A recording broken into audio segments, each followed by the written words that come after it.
I looked at my wristwatch shortly after I hear the front door slam shut. My parents shouldn't be back for another 2 or 3 hours. So until then, I have the house all to myself. I make my way into the living room where I plop down with the remote and start flicking through the channels.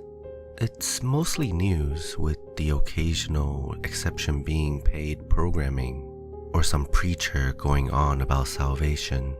I sigh and decide to actually get some schoolwork done. I don't normally do homework, but I'm just that bored, and besides, the assignment was due yesterday.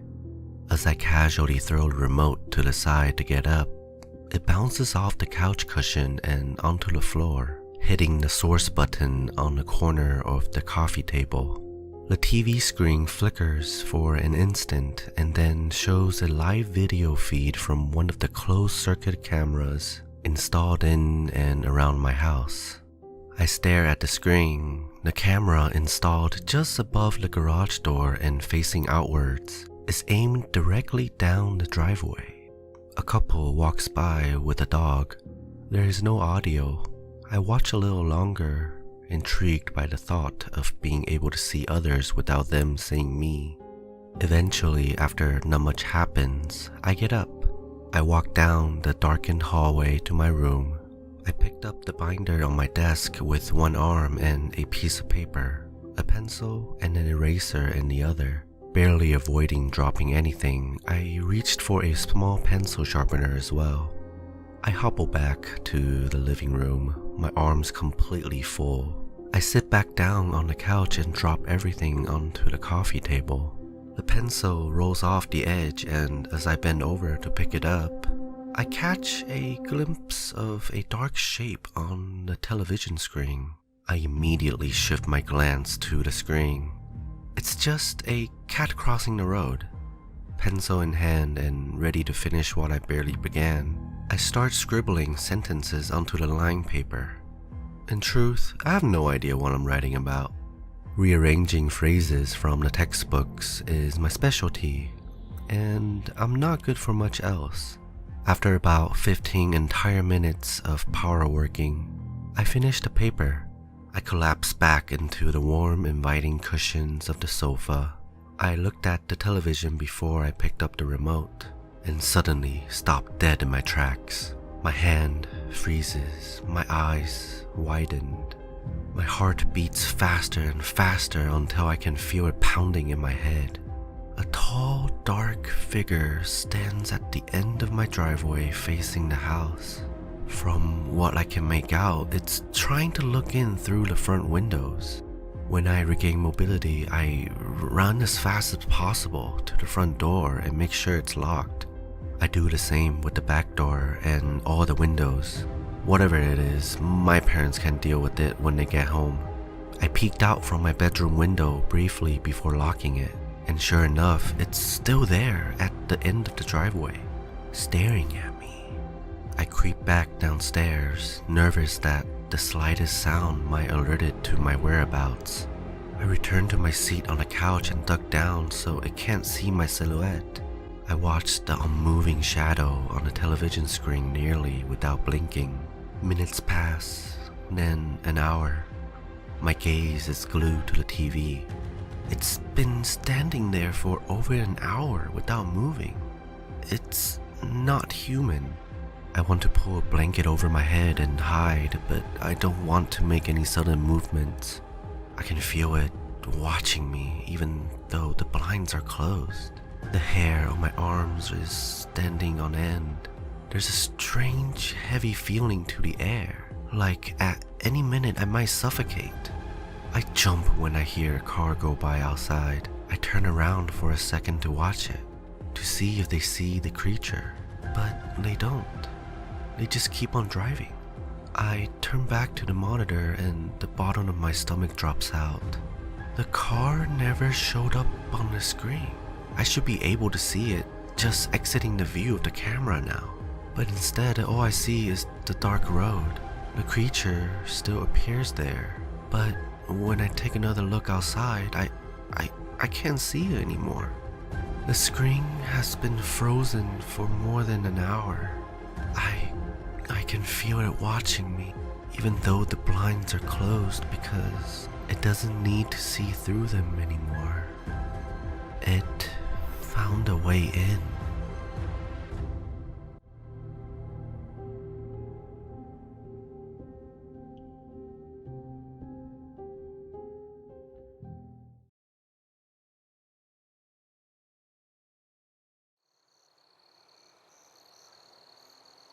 On a rather quiet night, there was a hunter in the woods who, after a long day of hunting, was in the middle of an immense forest.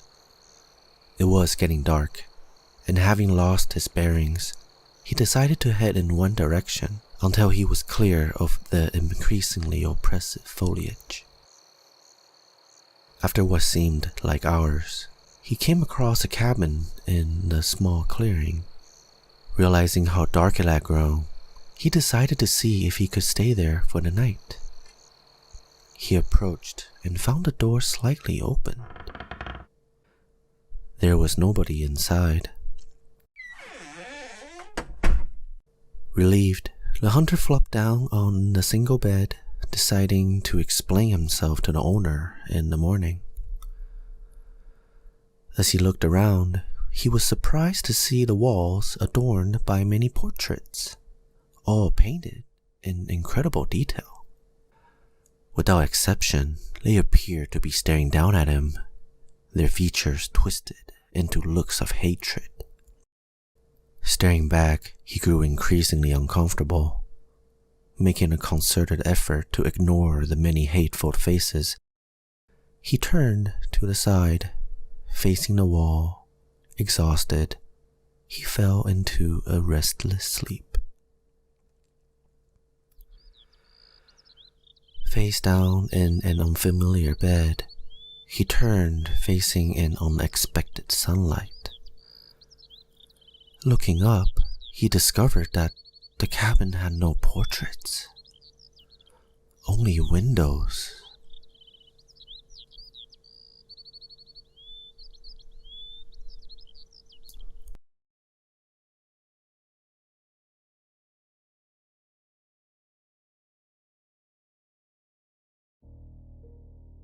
We first met at a club. It wasn't a typical drink way too much and flirt with a stranger while hoping they'll come home with you thing. We really connected.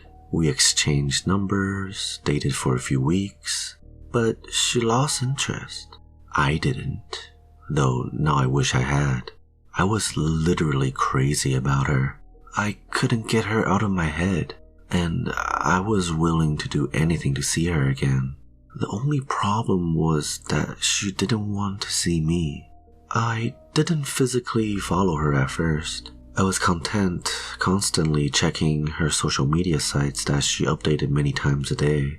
When impersonal status updates weren't enough to give me my fix, I started using her frequent check-ins to find out her favorite places and start frequenting them myself, hoping to run into her. It worked a few times, but more often it didn't. That's when I started full-on following her, and my world became a nightmare. I had initially made it a rule not to go around her house. The last thing I wanted was for a neighbor to become suspicious and call the cops. I broke my own rule one night when I watched as she brought a random guy home from a bar. I was furious and had every intention of telling the guy to fuck off when he left her house. I sat in my car and seethed all night, but he didn't leave. The sun had just started to come up when I completely lost my mind and entered her house to confront them both. I climbed in through a downstairs window and crept to her bedroom on the second floor. She was alone in her bed. I was sure he hadn't left, so I searched the house for him. He was in the basement, hung from a rope and pulley system upside down with his throat slit. I ran from the house and called the police. I confessed my crimes of stalking and breaking and entering while they arrested my now former obsession for a much more serious crime. I didn't think the situation could be any more messed up. I was wrong. She was eating people. She confessed pretty much right away, and they were able to confirm that she was telling the truth by testing the meat in her freezer. She would meet a guy, bring him home, drug him, and slaughter him. 4 poor souls followed her home like poor horny puppies and ended up on her menu. When I was given this information, it occurred to me that I couldn't remember ever seeing her buying red meat when I followed her through the grocery store. Then I remember that one of our dates was at her house, where she served steaks for dinner.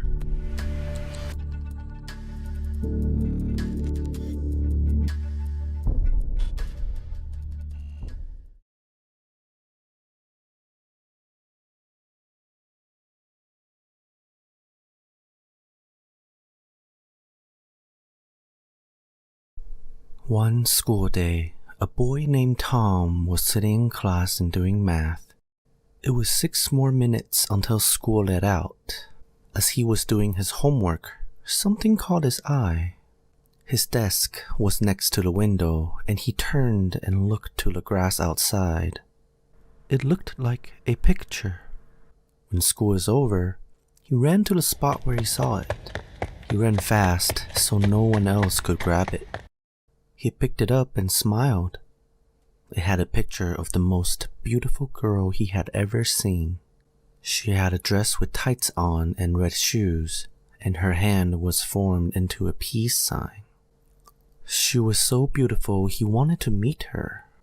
So he ran all over the school and asked everyone if they knew her or have ever seen her before.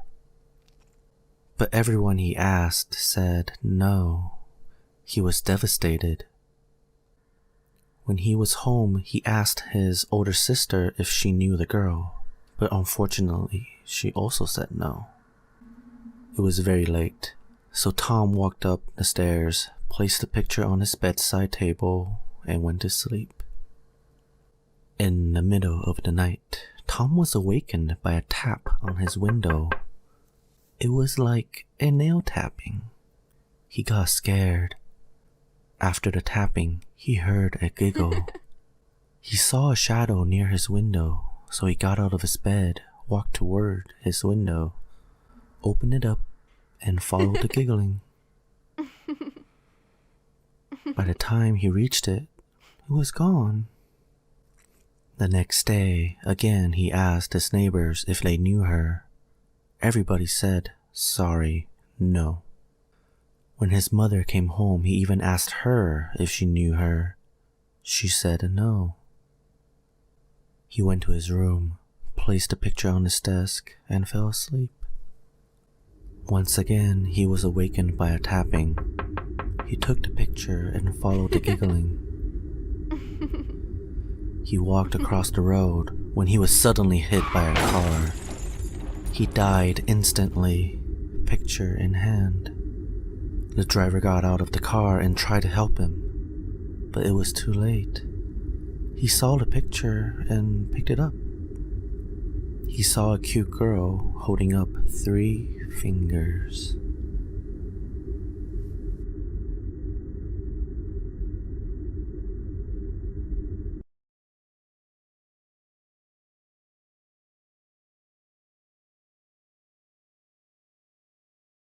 You never really know how much time you spend on your phone until you lose it.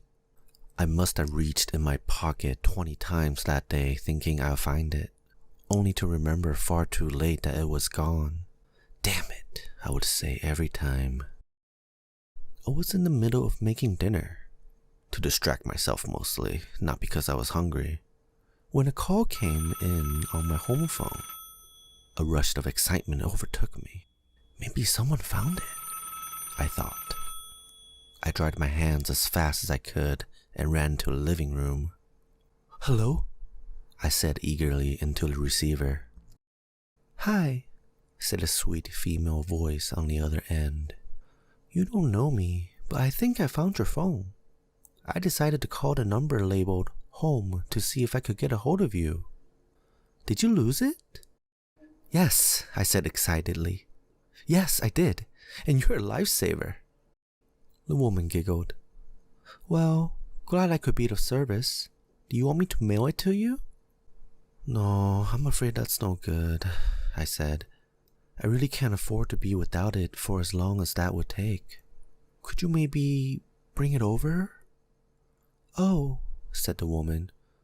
Well, I could sense the apprehension in her voice. To be honest, I didn't blame her. A young lady being asked to come by a strange man's house to return his cell phone. The whole thing kind of smacked a sketch. Or, I offered, I could come by your place and grab it. Sure, said the woman. I'll leave it in the mailbox. You can just walk up and grab it. Awesome, I said. She gave me her address and I wrote it down. We were just about to hang up when I decided to ask for her name. Clarice, she said. Well, thanks, Clarice, I replied. I'm Josh. You don't know how much this helps me. I resumed making dinner, which took longer than I expected, eating included. It was about 9 p.m. by the time I got around to actually retrieving my phone. After looking up Clarice's address on Google, I hopped in the car and started driving. At one point, the directions I printed out instructed me to turn down this dark country road. Sitting at the mouth of it and peering in, I couldn't see a single streetlight. I have to admit, it was unsettling to say the least. But if this is where Clarice said she lived, and she had my phone, so I really had no choice. I turned down the dark road and drove what felt like hours, although in reality, it must have only been a few minutes. Still, in that time, things seemed to get more and more desolate. There were almost no houses, or at least none that I could see through the thick woods on either side of the road. Suddenly, I saw light up ahead. A window. The light was on in the window of a tiny run-down cabin. This must be where Clarice lives, I thought. Out in the middle of nowhere. Not creepy at all. I drove as close to the little cabin as my car would allow, then got out and very slowly made my way to the front door. I didn't want to just take my phone and leave, so I knocked. Excitement rose within me as I prepared to see the face attached to that sweet voice. At last, the door opened, and there stood a lovely young woman with brown hair, blue eyes, and snow-white skin. "Can I help you?" she asked. It only took one blow to knock her out. I was surprised. They don't usually go down that easily. Working quickly, I hog-tied the girl and carried her to the trunk of my car. I stuffed her inside and checked to make sure she was still breathing. She was. I got them really good at not accidentally killing them.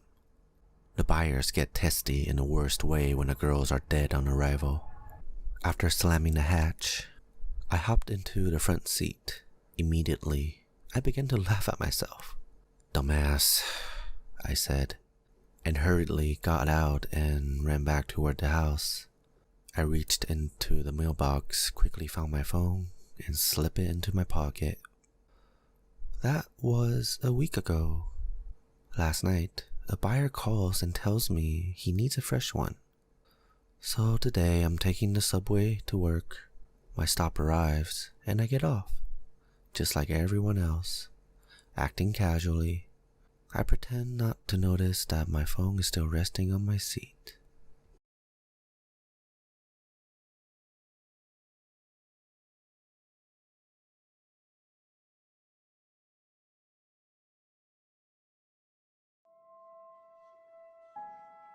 I always wanted a little sister. I would beg my parents, "Please, please," and they rolled their eyes and tell me that it wasn't as simple as I thought. That didn't stop me from talking about it every chance I got though. So when they brought Sarah home, it was the happiest day of my life. She was so cute. I couldn't wait to share my toys with her. I started going through them, deciding which ones were hers and which ones were mine. I even borrowed my daddy's label maker and started putting our names on each thing so we wouldn't get them confused. She cried a lot at first. I asked my parents why she cried so much, and they told me it was normal. They said when she got used to us in our house, she would calm down and not cry all the time. Sometimes though, she cried so loud that Daddy would have to take her into the basement where it was soundproof so the neighbors wouldn't complain. She slept in Mommy and Daddy's bed for the first month. Sometimes I tried to join them, but they always locked their door. Mommy said their bed wasn't big enough for all of us to sleep in, but I was patient. I knew the new bed with the bars that they set up in my room would eventually be hers. When they felt it was safe to let her sleep on her own, they started putting her in it. She wasn't crying so much anymore by then, and I would lie in my bed and watch her sleep from across the room. They take her into their bedroom first and lay with her until she fell asleep, then move her to our room. Some nights after she was moved, I see her lying there with her eyes open, just staring at the ceiling. So I go over and give her toys through the bars. A lot of the time she just threw the toy and started crying, and I have to hide under my covers before Daddy came in to deal with her. Eventually, they started letting Sarah sit with me in the playroom. I was told that I wasn't allowed to give her anything too small or sharp that she could hurt herself with. I was so happy. I would sit behind her and brush her hair and tell her she was the best little sister in the world. I showed her which toys were hers and which were mine, but she didn't seem to care. Sometimes we sit on the window seat and she banged on the window while I drew on it with special crayons. School started back up at Sugar Creek Elementary, and I went, but Sarah had to stay home. Mommy said she wasn't ready for school yet. I come home and tell Sarah all the stuff I learned. I drew pictures of us playing together. When I showed them to Daddy, he told me thank you and take them to keep in his office. Then came the really bad day. I'll never forget it. I came home from school and Mommy was just sitting at the table smoking. She looked real sad. I went to play with Sarah but couldn't find her. When I went to ask Mommy where she was, she started crying. I asked her what was wrong and she said that Sarah was gone. I didn't understand totally, but I started crying too and told her, "We need to find her." She just shook her head and said she was gone somewhere we couldn't go. Daddy took her bed apart. He threw away all my drawings with her in them. He took my name tags off all the toys, including the ones I labeled as hers. Sometimes I find one he missed and it makes me cry. I started collecting them and hiding them, but he found where I hid them one day by accident and got really mad. We weren't allowed to talk about her. It was like she never existed. I didn't think it was fair. I told Mommy that Daddy was mean to make us not talk about Sarah, but she said it was better that way, and I would understand when I was older. One day, I saw Sarah again. It was just one time, but I'll never forget it. I was with Mommy doing some errands. We went to grocery shopping, then went to a fabric store in Thorntown, so Mommy could look at the materials to make some new curtains out of. Then she remembered that she had letters to mail, so we stopped at the post office to buy some stamps. I was humming to myself and reading posters while Mommy talked to a lady behind the counter. And that's when I saw Sarah.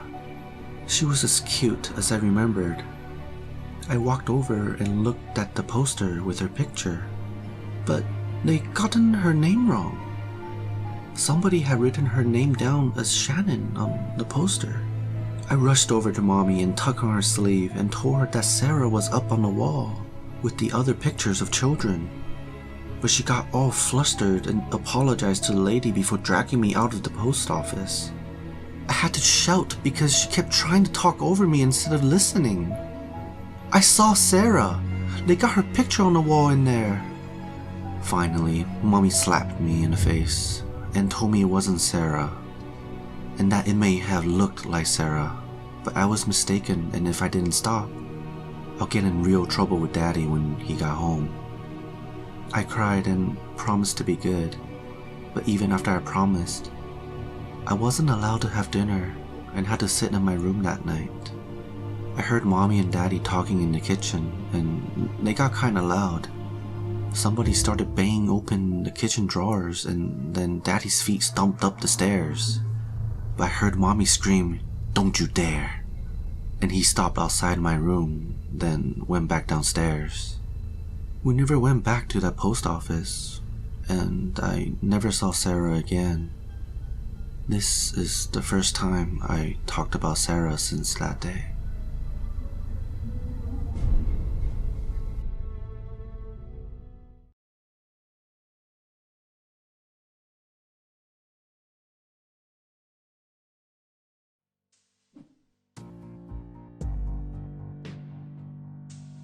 Hello, I suffer from Obsessive Compulsive disorder, which is an anxiety disorder in which people have unwanted and repeated thoughts, feelings, ideas, or behaviors. In other words, my life is a systemic pattern, but yesterday, I experienced a flaw in my system. I awoke that morning in my lakeside home promptly at 6:45 a.m., as I do every morning. Before leaving my bedroom, I touched the doorknob 3 times. I had to. I needed to. On my way downstairs, I made sure not to step on the second to last step. I never touched that step. I just can't. I made my usual breakfast of toast, scrambled eggs, and black coffee. I never eat anything else in the morning, just always those 3. Turning my iPad on, I checked the local news headlines like usual. But today, something was missing. I couldn't place my finger on it. Did I forget something? A strange feeling lingered with me all the way to my car. On my way out of the front door, I made certain to lock my door and unlock it and lock it again. Driving to work, I couldn't help but feel like a part of me was missing. What did I miss? How could I possibly have missed it? I hoped that the feeling would go away while working. It didn't. It stayed with me for 12 whole hours. I left the office at around 6:45 p.m. and headed back home. About 25 minutes into my commute, I stopped for the red traffic light at the intersection at Marbury and Westway. But as the light turned from red to green, I couldn't help but feel that strange sensation again. The only other person near me was the man driving behind me. He blared his horn for me to get going, but instead of accelerating, I just unrolled my window and motioned him to go around me, and he did. I dreadfully sat there in my car, still stopped at the intersection. Something is seriously wrong. What am I missing here? I touched everything in my car, hoping that it would spark my memory.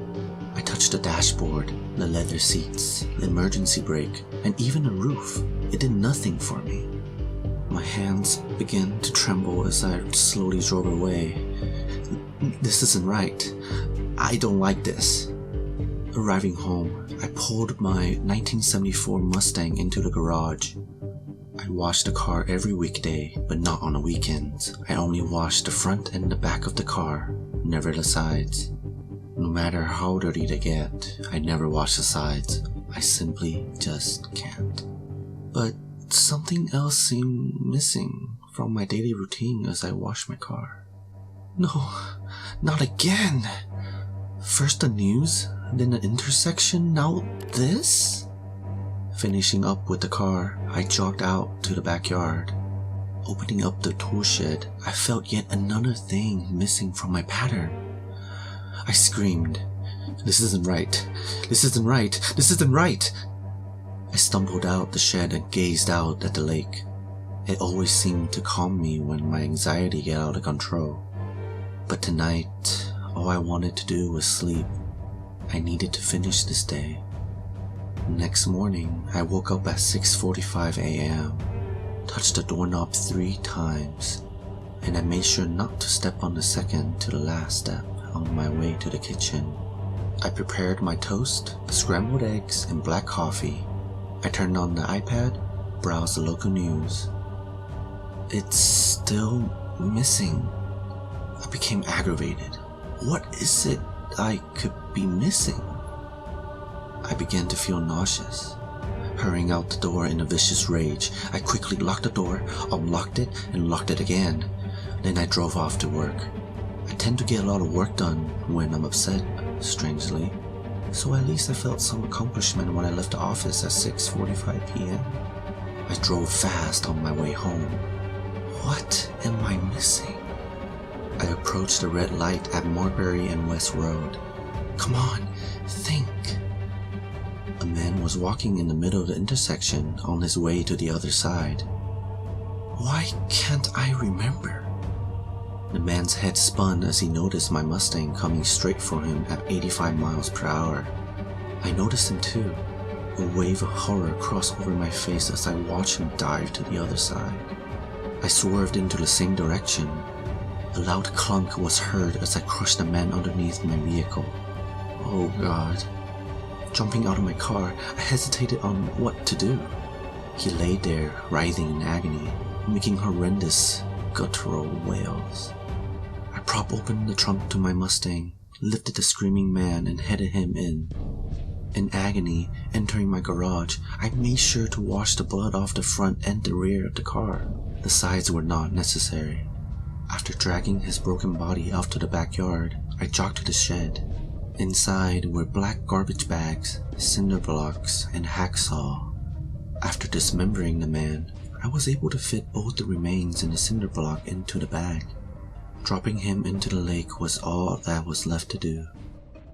The following morning, I made sure to wake up at 6:45 a.m. and touch my doorknob 3 times before skipping the second to last step on my way to the kitchen. While eating my toast, scrambled eggs, and black coffee, I opened my iPad and browsed the local news. The top headline, "Hit and Run Serial Killer Strikes Again." I smiled. Back to normal.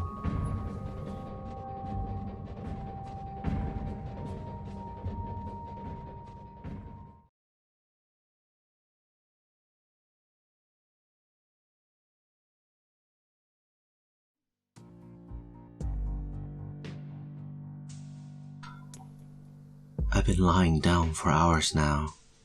It's 5:35 a.m. and there's not much I can do.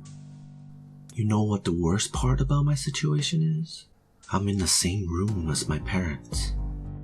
They keep looking at me, and I can't help but to look back and try not to cry or scream. Their eyes are focused on me and their mouths are wide open. There's a strong scent of blood and I feel paralyzed with fear. Here's the thing. The second I make any hint that I'm not asleep anymore, I'm completely fucked. I will die and there's nobody around to save me. I've been trying to think of a way out, but the only idea I have is to rush for the front door and scream for help, hoping any neighbors hear me. It's risky, but if I stay here, I'll surely die. He's waiting for me to wake up and see his masterpiece. You're probably wondering what's going on. I do tend to get ahead of myself sometimes. About 3 hours ago, I heard screaming from the other side of the house. I got up and went to check on the noise before realizing I had to use the restroom. Instead of doing the smart thing and investigating, I used the bathroom first. I could have gotten myself killed right then for my stupid actions. I did my business and took a peek outside of the bathroom. There was blood on the carpet. I got very worried and ran back to my room, hiding under the sheets like the pussy I was. I tried tried to convince myself to go back to sleep, that it was just some really vivid dream or something. But I heard my bedroom door open. Like the terrified child I was, I peeked out from under my blankets to see what's going on. I could see something dragging my dead parents into the room. It was not human, I can tell you that. It was hairless, with no eyes or clothing. It walked like a caveman, with its back slouched as it dragged my parents. But this thing was much smarter than any caveman. It was aware of what it was doing. It propped my dad up on the edge of my bed. It made him face me. It then sat my mother down in a chair and positioned her towards me as well. It then started rubbing its hands on the walls, staining them with blood, and then drew a circle with a devil's pentagram on it. This thing had made what it would probably call a masterpiece.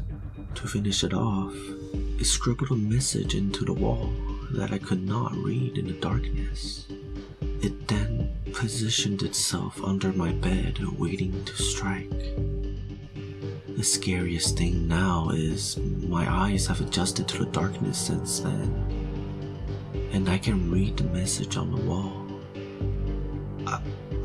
I don't want to look at it, because it's terrifying to think about it. But I feel like I need to see before I'm killed. I slowly peeked at the creature's writing. It said, "I know you're awake."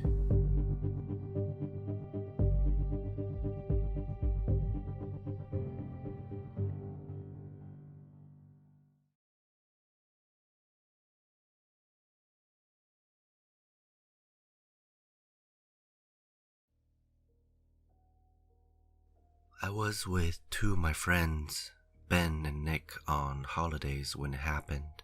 We were in an isolated part of Greece, somewhere that doesn't show up on Google Maps for some reason, traveling down a long stretch of road in our hire car in search of the next major city to party in. After initially planning on driving through the night, we accepted that we had lost our way and it was getting too dark to continue. So we pulled into a gas station for directions on where we could stay. The old man handed us an old brochure of a nearby village and insisted we go check it out. Since we were completely lost, we were left with no other option. Something different, we thought, but just how different we could never have guessed. As we took the next left turn and ventured into the headlight-lit darkness, the only form of lodging out there was in remote cabins, separated far apart from each other for privacy, we guessed. The self-contained cabin had a bathroom, kitchen, queen bed, and single bed. All that we needed for one night. Nick wanted to rock off for the single bed, so Ben and I would be sharing. Nick snores anyway, so I was cool with that. One feature of the cabin that unnerved me, however, was the large square curtainless window that occupied the entire area of the vacant wall. It bothered me especially now because night had fallen and the light was on the inside, so it acted as a sort of two-way mirror. Anyone wearing black could easily look through without being noticed. We made plans to go out that night to the village bar, have some drinks, tell stories, and see where the night takes us. We discussed that we would leave the key under the rock by the front porch, and if we were to split up, whoever came home first would leave the door open for the others to get in. "Well, why don't you say it louder so everyone can hear where we hide it?" Ben joked, to which Nick found a pleasure in yelling it at the top of his lungs. Luckily, our cabin was isolated out there and there was no one close by, I thought to myself as we drove off. It was a surprisingly fun night at the bar. We had plenty of shots of the local drinks ouzo, until the bar staff informed us that we had drunk their stocks dry. It was cheap though, in Greece. Next thing I knew, it was late. The bar was closing and we had lost Ben. He must have left without us, though I don't remember him telling us he was leaving, I thought, slightly concerned by him acting out of character. So we left without him, taking the car. I need to piss badly. I adjusted in my seat as the car headlights momentarily lit up the cabin, and we turned into the driveway to the sound of gravel crunching under the tires. We checked under the rock for the key. It was gone. We tried the door handle. Locked. What the fuck? We both looked at each other. Ben must have come home before us and he locked us out. Ben! Open up! We need to piss! Hurry up, Ben! We banged on the door. I heard a stumbling inside like someone literally crawling awkwardly on all fours out of bed. Damn, he must be drunk. I can't hold this piss in anymore, I said, as Nick and I went to separate sides of the cabin to urinate as Ben finally opened the door. It felt good urinating, but that feeling was harshly interrupted by what caught my attention. On a large window, sending a large shiver up my spine, there was this long, thin set of handprints, only visible on the window from the mist outside. It looked longer than any human hand, but much, much thinner. Holy shit. But I quickly cleared my mind of the scary and irrational images it was creating, as it was certainly just a regular human hand that had been smeared, causing the illusion that it's longer, right? Either way, it occurred to me that someone or something might have been watching us. I hurriedly finished my business and rushed inside. We were not turning the light on, I thought, to prevent anything from looking in at us, as I locked the front door and we went straight to bed. Nick fell asleep instantly, snoring before his head had even hit the pillow, and after a few minutes of tolerating Nick's inconsistent snore, my drooping eyes felt weary, so I closed them.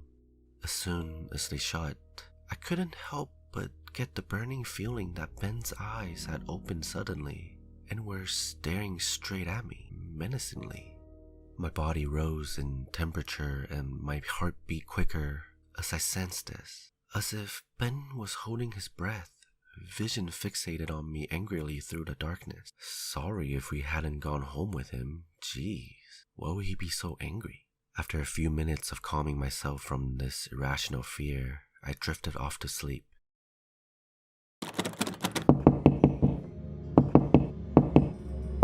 Open up! You said you wouldn't lock it! It grew louder. Open the door! It's fucking cold out here! This was the single scariest moment of my entire life, and the most paralyzing sensation swept over my entire body. It was Ben at the door. Suddenly, there was a movement in the sheets next to me, something stirring. I got up faster than I ever have in my life and ran to the door.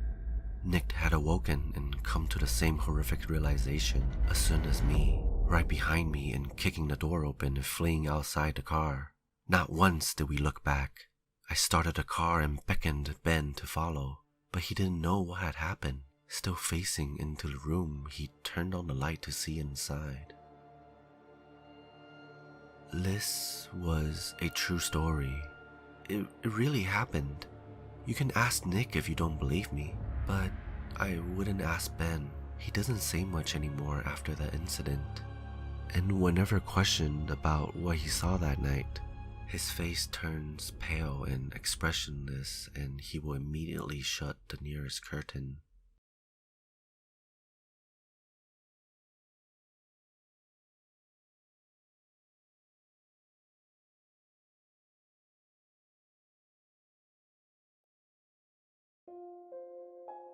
In 1983, a team of deeply pious scientists conducted a radical experiment in an undisclosed facility. The scientists had theorized that a human without access to any senses or ways to perceive stimuli would be able to perceive the presence of God. They believed that the five senses clouded our awareness of eternity, and without them, a human could actually establish contact with God by thought. An elderly man who claimed to have nothing left to live for was the only test subject to volunteer. To purge him of all his senses, the scientists performed a complex operation in which every sensory nerve connection to the brain was surgically severed. Although the test subject retained full muscular function, he could not see, hear, taste, smell, or feel. With no possible way to communicate with or even sense the outside world, he was alone with his thoughts. Scientists monitored him as he spoke aloud about his state of mind and jumbled slurred sentences that he couldn't even hear. After 4 days, the man claimed to be hearing hushed, unintelligible voices in his head. Assuming it was an onset of psychosis, the scientists paid little attention to the man's concerns. 2 days later, the man cried that he could hear his dead wife speaking with him, and even more, he could communicate back. The scientists were intrigued, but were not convinced until the subject started naming dead relatives of the scientists. He repeated personal information to the scientists that only their dead spouses and parents would have known. At this point, a sizable portion of scientists left the study. After a week of conversing with the deceased through his thoughts, the subject became distressed, saying the voices were overwhelming. In every waking moment, his consciousness was bombarded by hundreds of voices that refused to leave him alone. He frequently threw himself against the wall, trying to elicit a pain response. He begged the scientists for sedatives so he could escape the voices by sleeping. This tactic worked for 3 days, until he started having severe night terrors. The subject repeatedly said that he could see and hear the deceased in his dreams. Only a day later, the subject began to scream and claw at his non-functional eyes, hoping to sense something in the physical world. The hysterical subject now said the voices of the dead were deafening and hostile, speaking of hell and the end of the world. At one point, he yelled, "No heaven, no forgiveness," for 5 hours straight. He continually begged to be killed, but the scientists were convinced that he was close to establishing contact with God. After another day, the subject could no longer form coherent sentences. Seemingly mad, he started to bite off chunks of his flesh from his arm. The scientists rushed into the test chamber and restrained him to a table so he could not kill himself. After a few hours of being tied down, the subject halted his struggling and screaming. He stared blankly at the ceiling as teardrops silently streaked across his face. For 2 weeks, the subject had to be manually rehydrated due to the constant crying. Eventually, he turned his head and, despite his blindness, made focused eye contact with the scientist for the first time in the study. He whispered, "I have spoken with God and He has abandoned us." And his vital signs stopped. There was no apparent cause of death.